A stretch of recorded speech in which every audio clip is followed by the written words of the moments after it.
Hey guys, welcome to Friday, December 8th. Not your weekly astrological horoscope, but today we're actually just going to go over my solar return.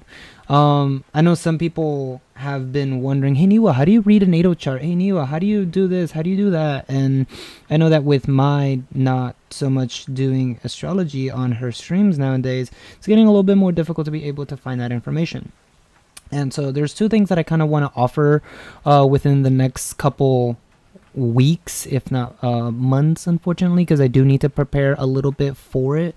Is one, I want to put out all the basics of astrology videos for you guys so that you have all of the tools necessary in order to be able to read your own astrological natal charts.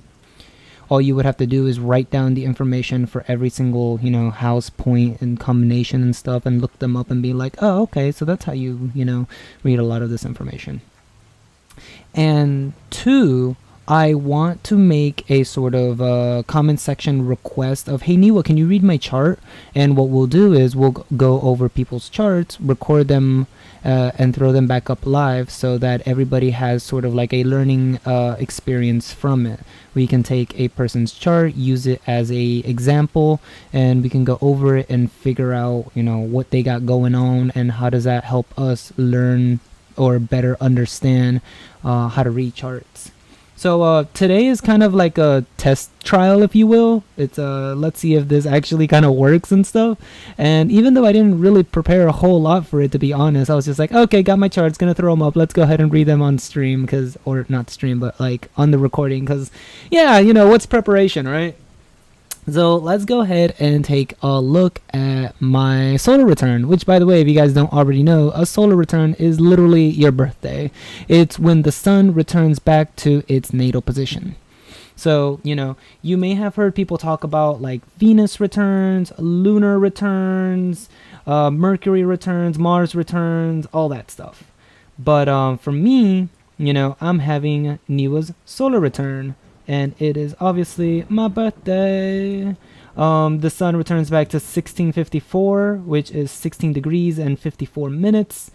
And this is what the sky is going to look like on my birthday. So let's take a look at some of the stuff that we got going on, shall we? Which, by the way, if you guys don't know the significance of a solar return, essentially, solar returns give you kind of like a point of view or like a perspective of what your next year is going to look like. So it's a lot of really advanced information of like, okay, depending on how the stars are now, this is what your next year is going to look like. And I'm gonna be honest, at times I was skeptical about it. I'm like, really, can you really predict a lot about the next year just by your solar return? Yeah, actually, yes. I've gone over mine and my own, and they've been rather disgustingly accurate about some of the things that have actually been taking place this year. So, yeah, I'm willing to, throw a couple pennies in there and say, I think we can figure out some stuff. Now, a lot of this will not be foreign to us because we've been talking about it for the last couple days, right? We've been talking about the trines, the squares, the opposition, the wedges, the Kuta Matata, like literally everything we've been talking about this week. But there's also another very interesting aspect that is occurring today that I also want to talk about. So let's talk about the ones we're already familiar with and how they're going to affect me. That's not the one we wanted to see yet. That's the one. Okay. So we're going to begin with this T-square that we've been talking about for quite some time. And if you're not aware of that, essentially this is how it's going to affect Niwa for the next year. Niwa's going to have a lot of commitment issues in regards to, traditions or structure or essentially procedures of how things need to be done. Obviously, having Pluto very close to it means that there's going to be a very big change in Niwa's structural life. Which, by the way, if I haven't already expressed this, during the time of Pluto being in Capricorn, I've graduated from my university. I've basically shifted from being a student to being a normal person again, having graduated from that. I've quit Twitch streaming. I picked up art as a, career instead. There's been a lot of changes in my life with Pluto having been in Capricorn. I've definitely been feeling a lot of its effects, no doubt.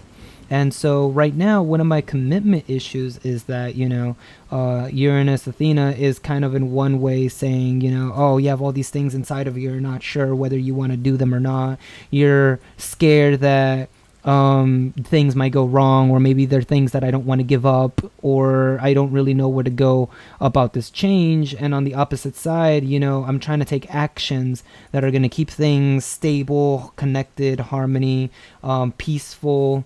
And, it's about me deciding whether I want to go with the change or if I want to go with the action to do it. And these two are kind of like polarizing, because it's like, these are actions that are going to benefit people, but these are changes that need to happen within the self, because it's Aries and this is Libra. So there's a lot of internal strive and changes that need to occur within me, and a lot of actions that I need to take in regards to helping others and just staying dedicated while this very tense, stressful aspect is occurring, because both of them are eventually going to bottle down to this. So that's one thing I have looking forward to for my next year. And then the other one is obviously this one, which we've already been talking about, right? And I've already been feeling the effects of this one. I'm not one for religion, but I've definitely been changing my perspective a lot on like my beliefs. Things that I used to believe before that I thought were kind of true, or maybe I didn't think they were quite true at all. And then all of a sudden it's like, whoa, Revelation 101, seeing things that I thought I would have never seen. Doing things I thought I would have never done. Even on a spiritual level, I've been doing a lot of crazy things that it's just like, whoa, I didn't think this was the road for me. What are you telling me, that I'm like a priest? What? Really? Yo. So like, in regards to this, I've definitely been shifting quite tremendously in the things and essentially beliefs that I need to let go and beliefs that I need to adopt. And how that affects me, in my the desires and intensities and stuff that I have within me, right? It's definitely seeing through the veil of bullshit, which requires a lot of focus and a lot of commitment, and sometimes you have to sacrifice something, whether it be time or hanging out or playing video games or whatever. It requires a sacrifice of something in order to achieve that which I want to be able to attain, if you will. So that's quite a bit of stuff that I have going on for this year. But then also I had this, and this is both a blessing and a curse. Okay, so why is it a blessing? First of all, I have a grand fire trine. Like, fuck me, my fire energies are through the fucking roof. If I wasn't already a Sagittarius sun and moon Aries, I'm gonna have all this fire energy up my ass for the next year. So that's fucking amazing. But then I also have this aspect here, which turns my grand water, or my grand fire trine, into a kite. And I haven't gotten over intermediate aspects yet, which actually we'll go into in the future and talk about kites in particular. For the moment, what I can really say is with these passive buffs, I'm getting a lot of really cool spells, upgrades, experience, and all of that. But sometimes we take it for granted, because when you're given something for free without having to work for it, you don't realize its significance, or you don't give it as much attention that you should be giving it, right? So that's one of the biggest problems with trines. It's like, yes, they're beneficial, yes, they're powerful, yes, they're useful for you, but you tend to overlook them because they're just like, oh yeah, I've grown up in money, like I have money to spend, which I actually don't, but an example, oh, I have money to spend, I can drop like K on a computer. The fuck do I care? I have money to burn, right? That's essentially a trine. You take for granted all of these great things that you have because you don't notice them as much. But with this here, it almost grabs your little perfect triangle and it squeezes it outward, and it causes a immense amount of stress, even though you think it's not really stress because they're actions. This is still very stressful because there's an opposition here. So remember how I was saying before that I'm going to basically have a problem in regards to the changes that need to occur inside and the actions I need to take outward. Well, the best way for me to be able to handle this stressful tension here is by looking towards my sextiles. So, one of them leads to my moon, or not my moon, the moon, the solar return moon, which is 28 degrees in Leo, and my other sextile leads to 28 degrees at Mercury and Saturn. Oh, so this is where things get a little interesting, because for me to alleviate this stress, I need to find out what is the conversation that is occurring and adjust with it. I don't want to keep, using English when I am in Japan, for example. If I'm going to Japan, I need to change my language so that I blend in and I properly, am able to do the things that I want and need and be able to do, because I now shifted my tone, my language, my speech pattern to match what is going on, right?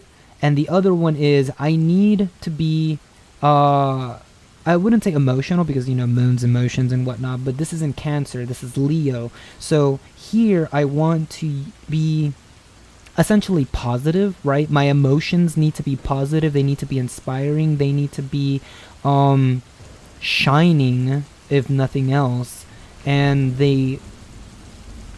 I need to listen to my intuition when it's telling me to do something, because Leo will charge forward with what they want to do. And having a moon here is very much like, hey, this is what we should be doing. Let's go ahead and do it. All right, let's go. Right? That's kind of the energy that's going on here. So again, this isn't a bad aspect. It's more beneficial than not. But you kind of really need to learn how to read it. And having these aspects, it's like, dude, the more you already know what it is, where you need to be going, and you have a good grasp of what language you need to be speaking in order for these changes to really occur. So there's really, really good energy here that is basically saying, look, Niwa, your next year is not going to be as bad as it sounds, because you have a lot of energy that is actually working together to make sure that you're able to achieve the things that you want to do. So that's kind of cool. Now, aside from this, there is another chart that I want to show, which is this chart. And that looks freaking crazy, doesn't it? I understand. And the reason we use this chart is because it gives us a bit more information. So let me see if I can do this. So this inner chart is my natal chart, right? This is this. Whereas my outer chart is the same one that we just took a look at. So you can see the Uranus, Athena out here. You can see the North Node Ceres moon out here. You can see the Jupiter Vesta. This outer circle is what's going on right now. And the inner circle is my own personal natal chart. So if anybody ever want to see what my natal looks like, there you go. It's not that amazing. Except that it is, because I'm a Sag. What can I say? But some things that I kind of want to take a look at here is note how Uranus and Athena are on my moon. So there's definitely going to be a lot of changes in regards to the way that I perceive things emotionally. But check this out. Check this out. Check how my natal moon is actually trining the Leo moon. So, and by what, 2 degrees? This is a really, really amazing trine going on here. because as we do this, it's like, hey, look at that. We have a trine with Mercury, Saturn, with both moons. So that's freaking awesome. Freaking awesome. As you guys can tell from here, I have a inverse nodal return that's been occurring for the last couple months, which is basically kind of like your second wake-up call. You usually have one when you're like 18, 17 to 19, somewhere around that age. And it's basically a big like, hey, time to get your life straight. And now I'm having another one as I am turning 28. So definitely a big shaking up your life experience. It's like, whoa, that's a whole lot of crazy going on. So, you know, learning about my past here is a very big, meaningful thing that has been occurring for me. Definitely learning about who I was in the past life and how that will help me moving into the future. I've also had this Chiron Athena aspect here in which I've been trying to essentially, you know, look inward at my own pains and how I can learn more about some of the reasons why I haven't been able to move very forward in my life in the recent years. I feel like, you know, everything has been scattered and I never understood why. And with Chiron having retrograded over my Pallas Athena, I feel like I really got a good grasp of where I'm supposed to be heading in life and what that's supposed to look like for me. So that's been really beneficial. You know, we got Juno on top of Venus here, which, well, we know that Venus is all about relationships, and having Juno on it can really kind of tell you two things. Either one, be committed or be connected with who you're supposed to be in life, in relationships, or possibly even marriage. So that's kind of a funny thing, right? That's very very telling. So that's always a very big possibility. And I mean, I've been getting marriage proposals like for several weeks now, and I've just been like, "Ha, you're funny." So we'll see. We also have Pluto been on top of like everything. My freaking Capricorn stellium has been lit the fuck up because of this Pluto. And it's very significant in regards to like changes both in my sixth house aspects, which is, you know, all about routines, the daily work, health, fitness, exercise, all that stuff, which again I will make my video on houses very soon. I'm actually working on it right now. Pluto has been wrecking the shit out of my sixth house, and it's almost out of there. I mean, it's still gonna be in there for another like 2 years. So it's just been destroying my sixth house. But I mean, I've gone through a number of like health changes. It's definitely a lot of like worse things. Like I've gotten really bad like bladder stuff problems. I haven't been able to even eat a lot of the foods that I used to like without it not destroying my stomach. I'm actually taking a more vegetarian style of intake on dietary. You know, just changing the way that I view my physical body. My shoulder has been hurting extremely badly this year. So Pluto has been doing a huge number when it comes to my sixth house, and definitely learning how to change or learning to adapt to the changes has been one of my biggest challenges this year. As you can see, Saturn is finally out of my fifth house. Hooray, hooray, hooray. It was in my fifth house for like the longest time period, and it sucked. But yeah, which by the way, my cusps are 24 degrees in Cancer. My ascendant is Cancer. But because I am a late Cancer, I act more like a first house Leo than a first house Cancer. I'm more of a 12th house Cancer, even though that's where my ascendant is. And again, I'll talk more about that as we talk about houses, because I feel like this is a very important thing that a lot of people don't touch on, and I think a lot of people are still kind of misunderstood on, and it's why a lot of like chart readings are a little bit inaccurate, because people just kind of take for granted, oh, okay, so your ascendant is Cancer, so that means you're very Cancerous as your first house, even though there's just a little tiny bit there. So like, anyway, but yeah, I will talk about that later. Let's see. I feel like there might be an expansion when it comes to my changes that are going to be occurring in my life. Definitely this is fourth house, so this is related to emotions, family, the home, and I definitely saw a change in my home structure as there were a lot of deaths in my family. And keep in mind that Pluto isn't just change and transformation, but it's also death. And there's been a lot of death in my family very recently. Lost an uncle, lost a grandfather, lost my other uncle 2 years ago, which I don't think really would relate to this Jupiter aspect here. But it's definitely been a very hard year on us. Our family has pretty much turned on each other, and it's been a lot of discussing changes in my family that I just haven't really been, dealing well with.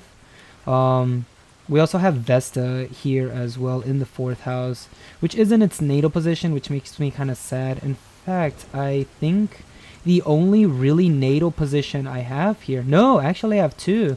I have Juno on the 7th, and I have Athena on the 10th. So I have two natal placements here. This is really, really, really good. So there's definitely going to be a lot of blessing from these two asteroids for me for the next year. And I'm hoping that that turns out to be really cool for us. Vesta in the fourth is definitely a commitment to family, definitely focusing on the family aspects, whether that's just me and my partner or me and my, parents and siblings and all of that. There's definitely going to be a very big focus on family here for the next year.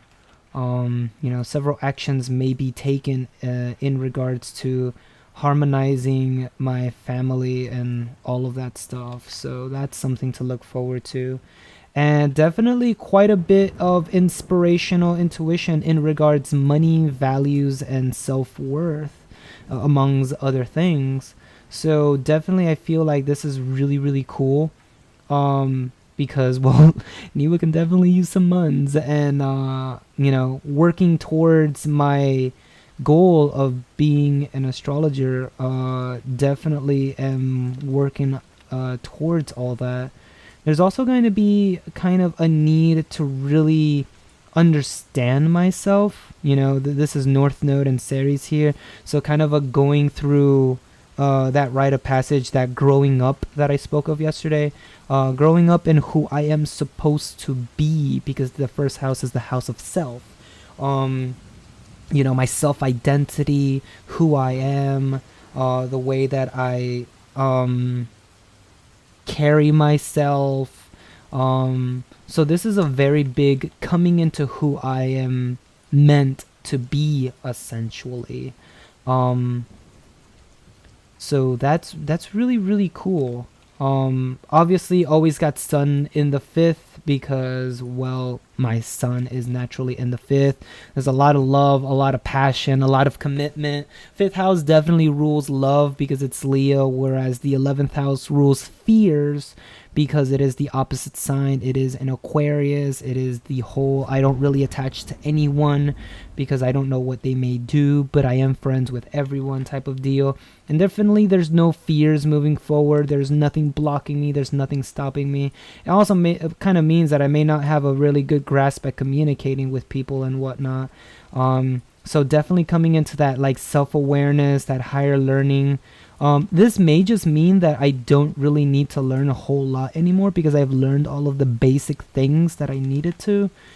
Instead, I should probably focus here. Well, actually, I don't have anything up here either. So that's kind of interesting as well. It seems like my educational periods have basically ended, both in a lower realm and in a higher realm as well. It's more about, sixth house, learning facts, becoming aware of what's actually happening in the higher realms. I don't have anything in the 12th either, so not sure exactly how to go about that either. But yeah, 8th house is the mystical house, definitely. I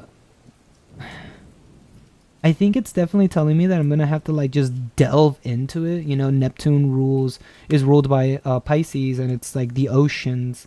So having Neptune here, I feel like I'm just gonna have to delve myself into 8th house related activities, which amongst all of them kind of really also relates to the occult, or in this case astrology. Definitely this is kind of where you're supposed to go, this is what you're supposed to do. And in fact, I don't have some of the other points on here, like a part of fortune and whatnot, or midheaven. Shoot, I really kind of dropped it on making this chart. Those are things that I definitely would have wanted to see where I was going with it. And I need to make a video about that, extended points to talk about, because I didn't talk about them in the first video because I didn't think we were going to need them, thinking I was just making a hey, how to understand astrology. But no, it kind of turned into a more exploded thing. But yeah, having fun with others, definitely a lot of like relationship happiness here, because Sagittarius, 5th house, this is the house of fun, the house of like everything's all fiery and Gucci. So definitely having a lot of fun here. Definitely learning how, or not learning so much, but like, how do I say this? Getting my shit together. I feel like, having Lilith retrograde through my 5th is definitely learning how to get my shit together, how to, realize that you have more authority than you think you do. You have more freedom and choices than you thought you do, and you really need to realize or come into the realization of that and really learn how to do that passionately and with love, or the expression of it, I should say. So definitely, ow, clipped my own mustache here. Definitely a lot of coming into that with passion and emotions. So yeah, definitely seems like it's gonna be a hopeful year. I'm not seeing anything in the 9th, which bothers me a little bit, because the 9th house also rules travel, and so I'm supposed to be traveling and moving quite a bit this next year, and I'm not seeing anything there. So I'm wondering if it's going to be one of those situations where I'm just dragged along with other people as opposed to actually taking the initiative steps to do it myself.